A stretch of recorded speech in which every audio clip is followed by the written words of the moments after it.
Hey gang, this is Terry with Toxic Natos.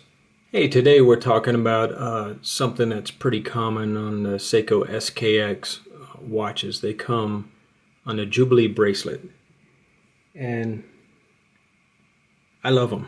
They're great bracelets. They're super lightweight, but they are made of thin metal.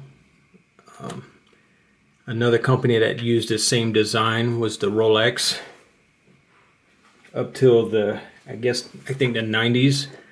They used a folded end links on them, which some people complain that they feel cheap. What I like about them is that you can bend these to fit the case of the watch, because not not every case comes from the factory perfect each time.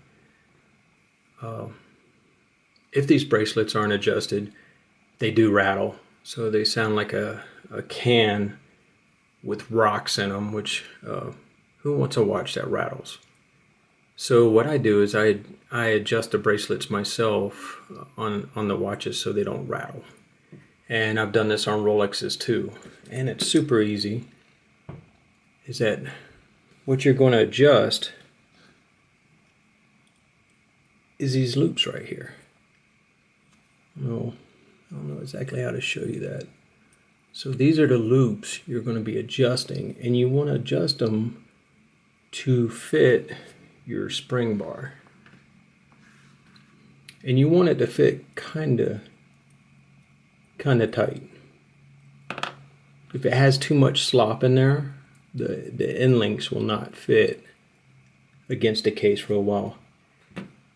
And the pliers I use to adjust them are needle nose pliers, and I have them coated with tape usually, but I tried to do this video earlier, and with the tape on it you really couldn't see. So all I do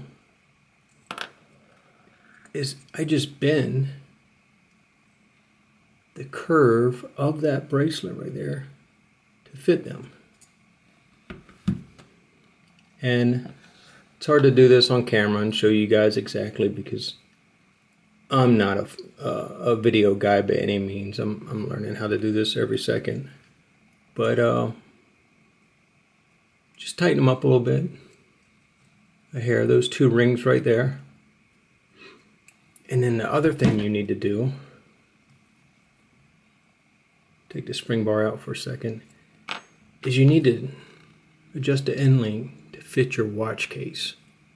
So when you slide it in to the case like that, see that curve right here? You want that curve, but at the same time, these ears right here, I guess we can call them like elephant ears or whatever.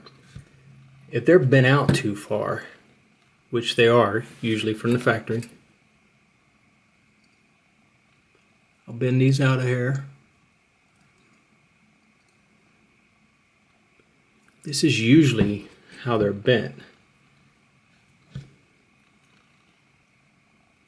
So when you line that up to your case like that, see that big old gap right there at the bottom where it meets your case, those ears right here where my thumb is, my left thumb, that will rattle. And that's not what you want. So just take your pliers again, bend those ears up. And what I've even done before is I will take the end link, put it on your watch, and if you're afraid of scratching anything, please tape off every single thing you want to tape off to make sure that you don't scratch your watch all to pieces. Me, I'll just rebrush my watch. It's not that big a deal. And I wear my watches. I wear the crap out of my watches, so they tend to get tested every day. So I'm using toxic fat bars. Yes, this is a show post right now, or I'm shilling them. I use toxic fat bars because they have double flanges. They're not hard to get out at all.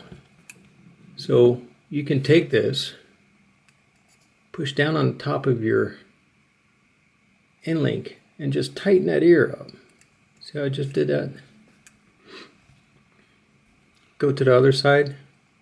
Exact same thing. See how that ear's sticking up right here? That is the fender. Just spin it down. Might take a few times, but your goal is to have it flat against the case here and to meet the arch of the lugs. Another problem I've had over the years is the arch not meeting the top of the lugs. And you can bend this out too. So just bend it up or down or however you want to bend it. And you can make it fit anything you want. So I've taken the Seiko Jubilees and I've modified them to use on a Seiko Marine Master, a Sumo, a bunch of watches. I ground the end links down from 22 to 20 millimeters. One of my favorite bracelets, stock.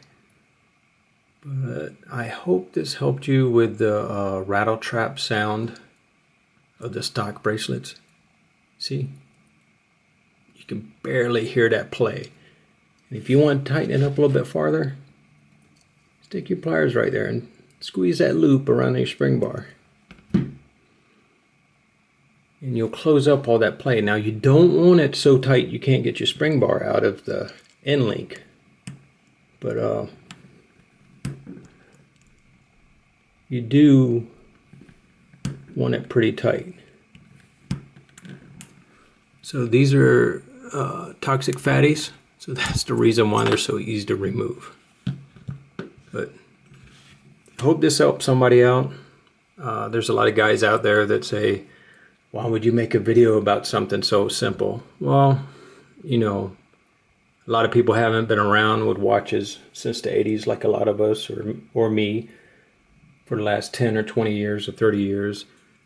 But you learn these little tricks to make life a little easier, and sometimes you forget that there's guys that don't know this info. So I hope this helps somebody else out.